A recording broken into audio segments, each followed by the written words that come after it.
নমস্কার, আমি ডক্টর বৈশালী রয়। আজকের এই ভিডিওতে পার্কিনসন্স ডিজিজ যেটা আমরা প্রায়শই আজকাল শুনে থাকি, সেটা সাধারণ মানুষ কিভাবে বুঝবেন, অর্থাৎ কিভাবে কারোর যদি হয় তার বাড়ির মানুষ কিভাবে বুঝবেন যে তাকে কিন্তু ফিজিশিয়ানের কাছে যেতে হবে। এই ডিজিজটি এমন একটা ডিজিজ যেটা ব্রেইনের বেজাল গ্যাংলিয়ার সমস্যা থেকে দেখা দেয়।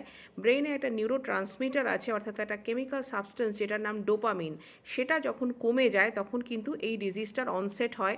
জেনারেলি এটা অ্যারাউন্ড 70 ইয়ার্সে অনসেট হয়, কিন্তু আগেও অনসেট হতে পারে।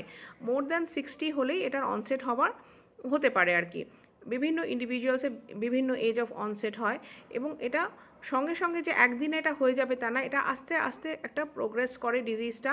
কিন্তু এটা মোটামুটি সিমটমগুলো হলো, যার এটা হবে তার কিন্তু হাতে পায়ে ট্রেমার হবে, অর্থাৎ হাত পা কাঁপবে, তার ব্যালেন্স লুজ হবে, তার খুব মাসলগুলো স্টিফ হয়ে যাবে, তার ফেশিয়াল এক্সপ্রেশন দিতে কষ্ট হবে, তার ব্যালেন্সে প্রবলেম হবে, তার স্মেল আর টেস্ট আস্তে আস্তে চলে যাবে, তার কিন্তু স্লার্ড স্পিচ হবে, অর্থাৎ তিনি আগে যেভাবে কথা বলতেন, যত সুন্দরভাবে কথা বলতে পারতেন তত সুন্দরভাবে কিন্তু কথা বলতে পারবেন না। মেমোরি লস হতে পারে, একটা ডিমেন্টিক প্রবলেম চলে আসতে পারে।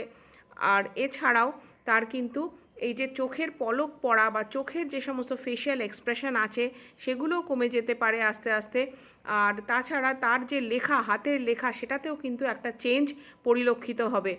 এই ধরনের যদি সিমটম কেউ দেখেন যে বাড়ির মানুষের হচ্ছে, একটু বয়স্ক মানুষের, তাকে কিন্তু সত্ত্বর ডক্টরের কাছে নিয়ে যাবেন। কেননা এটা ডেফিনেটলি সারানো না সম্ভব হলেও কিন্তু মেডিসিন দ্বারা কন্ট্রোল করা অবশ্যই সম্ভব হবে। Thank you.